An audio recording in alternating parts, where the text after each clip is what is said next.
Ya, baiklah adik-adik sekalian. Assalamualaikum warahmatullahi wabarakatuh. Ya, pada pertemuan yang keempat ini kita lanjutkan kembali ya mengenai yang namanya catatan atas laporan keuangan. Pada minggu sebelumnya kita sudah membahas ya yang namanya laporan arus kas ya menurut standar akuntansi pemerintahan.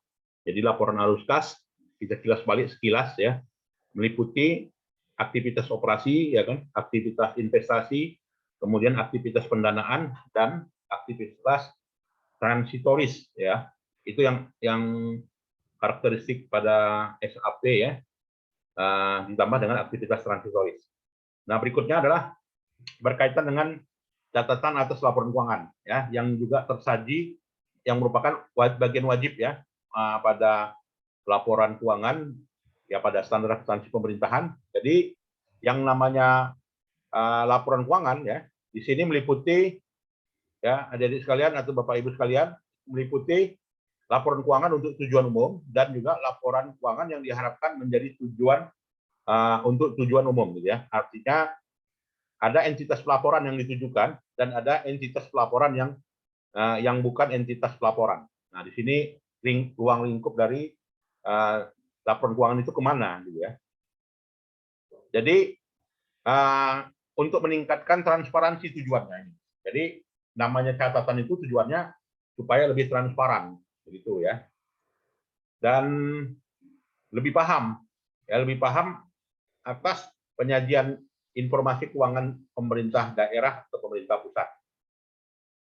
Nah, ketentuannya setiap entitas pelaporan harus menyajikan catatan. Nah, jadi suatu hal yang wajib dari 7 laporan keuangan itu ya. Dan sebagai bagian yang tak terpisahkan dari laporan keuangan. Jadi hal yang tak terpisahkan ya. Catatan atas laporan keuangan agar laporan keuangan dapat dipahami oleh pembaca gitu kan secara mudah gitu ya. Itu hakikat dari catatan laporan keuangan ya. Bisa lebih luas pembaca itu ya. Tidak terbatas hanya membaca tertentu atau manajemen entitas pelaporan ya. Kesalahpahaman dapat saja terjadi gitu ya. Disebabkan oleh persepsi pembaca itu memang berbeda. Aku kalau mana pukul tangan. Perlunya pengungkapan basis akuntansi gitu ya. Nah, jadi dan kebijakan akuntansi yang diterapkan sehingga membantu pembaca. Jadi di sini bicara laporan keuangan, maka kita bicara perspektif gitu ya. Maka kita bicara perspektif siapa? Apakah perspektif stakeholder ya kan? Apakah perspektif government ya? Apakah perspektif investor? Nah, itu kan semuanya punya interpretasi gitu kan, punya pemahaman masing-masing gitu ya. Nah, sehingga perlunya pengungkapan di sini sehingga menghindari kesalahpahaman. Nah, inilah hakikatnya dari catatan laporan keuangan. Ya, Bapak Ibu semua, adik-adik semua. Dan strukturnya bagaimana? Nah, jadi struktur dari apa ya? Struktur dan isinya catatan itu meliputi informasi umum satu gitu ya. Informasi umum entitas ya. Informasi kebijakan ya. Keuangan dan ekonomi makro ya. Jadi ekonomi makro juga harus diungkapkan di catatan atas laporan keuangan ya. Kalau yang sering melihat apa ya laporan BPK gitu kan, itu ada disajikan ya yang namanya berapa PDRB, ya, berapa tingkat inflasi, ya berapa nilai tukar gitu kan, itu semuanya diungkapkan di mana di informasi kebijakan. Kebijakan apa? Kebijakan keuangan pemerintah daerah dan juga kebijakan fiskal pusat ya yang dilakukan. Kemudian juga ikhtisar pencapaian target keuangan. Nah, juga dijabarkan di mana di catatan ya. Kemudian informasi tentang dasar penyajian laporan keuangan dan kebijakan yang dipilih. Kemudian rincian mengenai penjelasan masing-masing pos. Kemudian informasi yang diharuskan di dalam PSAP dan informasi lain dalam rangka mendukung penyajian wajar ini. Ya, jadi ada 7 ya, ada 7 aspek yang namanya pos-pos pada CALK ya, catatan atas laporan keuangan. 7 pos ya. Nah, asumsi dalam menyusun catatan atas laporan keuangan itu apa? Asumsinya adalah entitas gitu ya. Kemudian asumsinya going concern. Kemudian asumsinya terukur dalam satuan uang. Nah, ini asumsinya. Kemudian siapa sih penggunanya? Ya, masyarakat, wakil rakyat, kemudian pihak yang memberi donasi, dan juga pemerintah. Nah, kalau kebijakan akuntansi, gitu ya, apa saja yang diungkapkan? Nah, kebijakan akuntansi yang diungkapkan pada laporan keuangan adalah aspek pertimbangan sehat. Nah, jadi pertimbangan di sini ya kebijakan akuntansi, artinya disesuaikan dengan kondisi entitas pelaporan ya. Jadi sasaran pilihan kebijakan yang dalam hal ini paling tepat akan menggambarkan realitas ekonomi entitas ya. Kemudian juga aspek yang merupakan ada unsur ketidakpastian juga diungkapkan. Jadi ketidakpastian yang melingkupi banyaknya transaksi juga harus diungkapkan, harus diakui gitu ya dalam penyusunan laporan keuangan. Jadi kalau di dalam di dalam prinsip akuntansi namanya konservatisme begitu ya. Jadi konservatisme itu mengakui adanya unsur yang tidak pasti yang berdampak yang juga berimplikasi di masa yang akan datang. Itu namanya prinsip konservatisme ya. Dan sikap hati-hati tidak membenarkan penciptaan dari cadangan rahasia atau yang disembunyikan. Jadi harus ada pengungkapan ya. Kemudian juga mengakui yang namanya substansi mengungguli bentuk atau istilah auditnya namanya substantial outperform. Jadi yang namanya substansi mengungguli bentuk ini adalah transaksi dan juga kejadian yang harus dipertanggungjawabkan dan disajikan sesuai dengan hakikat transaksi dan realitas kejadian. Jadi tidak semata-mata mengacu pada bentuk hukum transaksi atau kejadian. Kemudian prinsip materialitas. Jadi laporan keuangan harus mengungkapkan ya semua komponen yang material ya, yang mempengaruhi evaluasi dan keputusan. Jadi keempat aspek inilah yang merupakan kebijakan akuntansi ya, yang dalam hal ini masuk di dalam pos catatan atas laporan keuangan. Nah, sekarang mau kita lihat contohnya ya. Ya, jadi saya off-kan dulu sebentar, saya akan lihat contohnya sebagai berikut.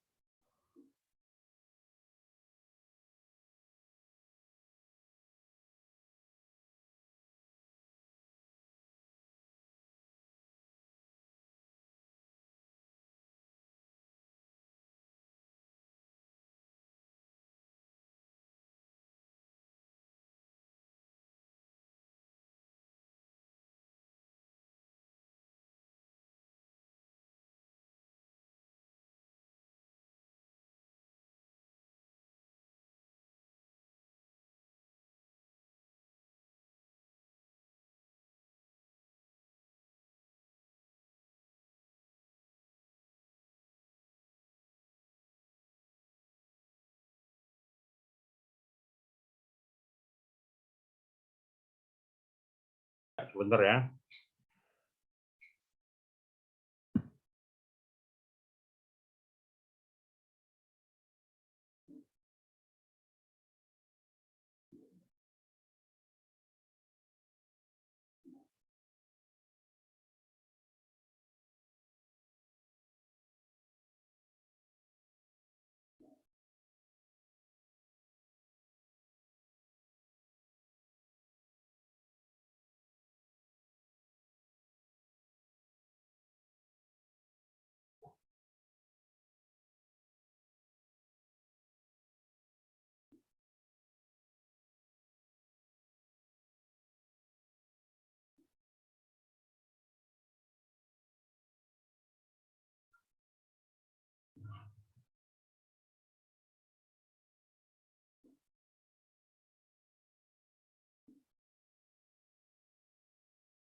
Nah, ini adalah ya contoh pengungkapan yang namanya pada catatan atas laporan keuangan ya. Nah, jadi di seksi ini ya ini pada laporan keuangan 2012 ya. Jadi realisasi anggaran ya, neraca, laporan arus kas, catatan atas laporan keuangan. Nah, inilah akan tersaji sebagai berikut gitu ya. Catatan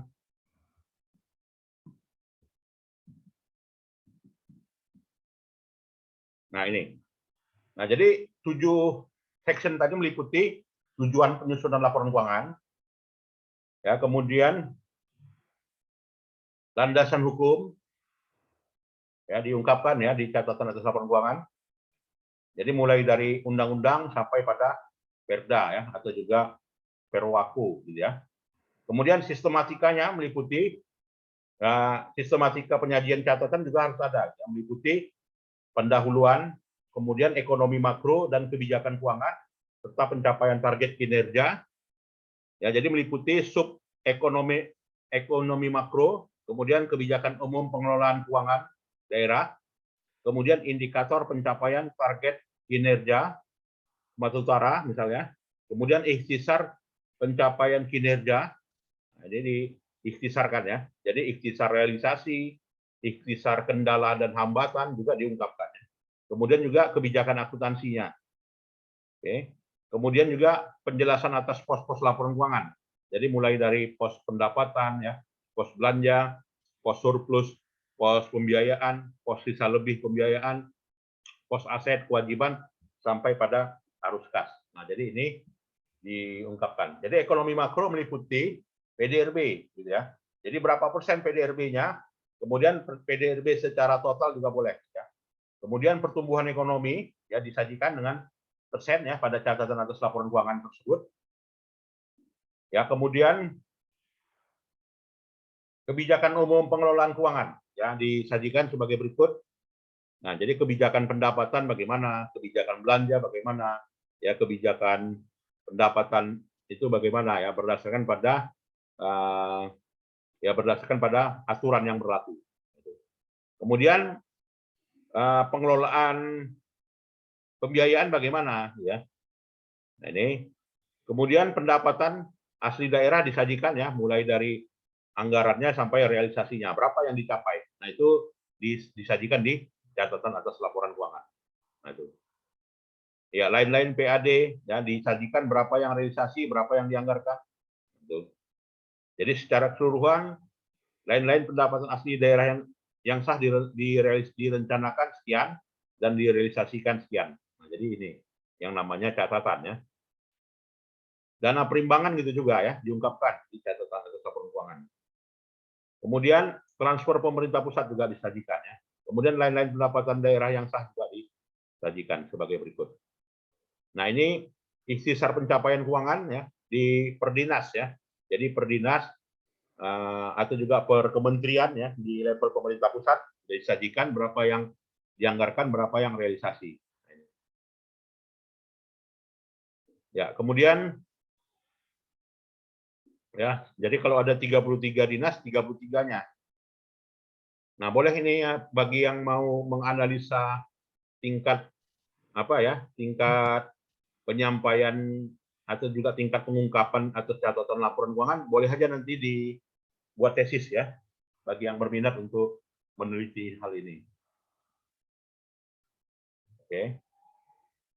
Kemudian hambatannya ya, permasalahan ya, solusi, nah juga dijelaskan. Begitu juga kebijakan akuntansi juga dijelaskan ya di catatan atas laporan keuangan. Nah, ini. Ya, ini nanti saya share ya ke ke kolom chat ya. Ini materinya saya share.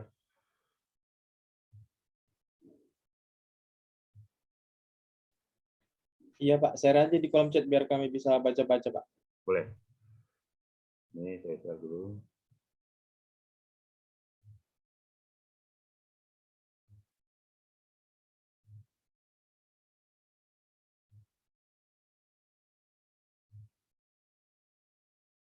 Silakan kalau ada yang mau yang kita diskusikan.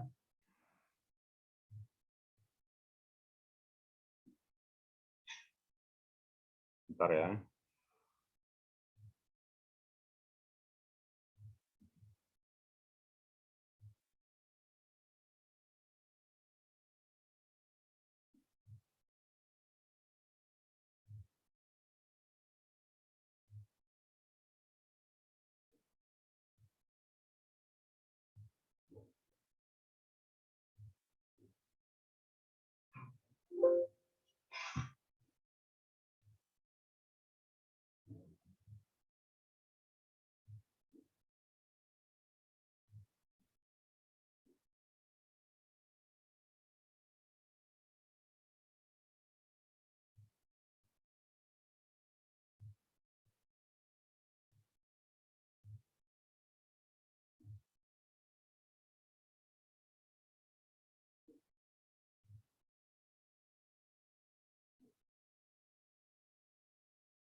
Nah, itu bahannya ya, sudah saya share.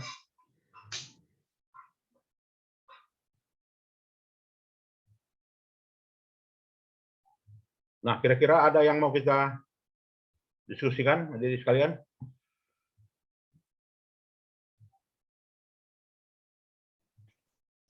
Prop share di mana ya? Saya share di chat Chat. atau di apa ya, di WA ya. Ya, soalnya di chat nggak muncul, Prof. Ya, baik, saya share di WA aja.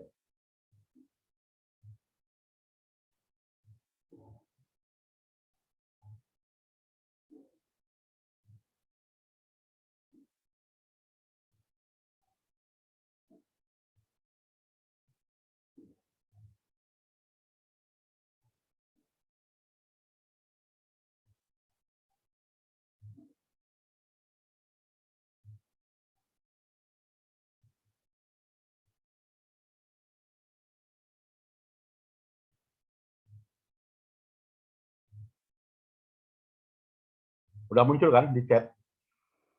Bapak Ibu sekalian. Sudah, Prof. Di Sudah chat ya. udah muncul. Ya. Baiklah, saya kira itu sajalah ya yang perlu disampaikan mengenai yang namanya catatan atas laporan keuangan. Ada yang mau kita diskusikan yang lain? Ya, kalau tidak ada, saya kira itu saja ya perkuliahan kita. Ada ini yang kelima ya, Pak Mus ya, Pak Yus ya. Iya, Prof. Yang kelima, Prof. 5 ya. Jadi Prof, ada, jangan di end dulu ya. Downloadnya belum siap. oh ya. Juga di WA udah saya share ya.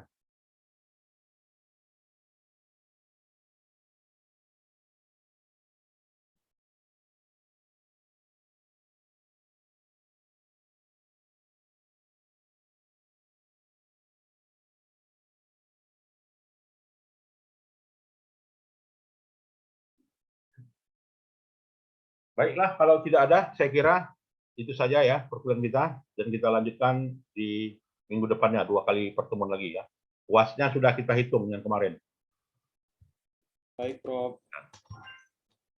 Ya, terima kasih. Selamat siang dan Siang, Pak. semuanya. Assalamualaikum warahmatullahi wabarakatuh. Siang, Pak. Terima kasih, Pak. Terima kasih, Pak. Terima kasih, Pak.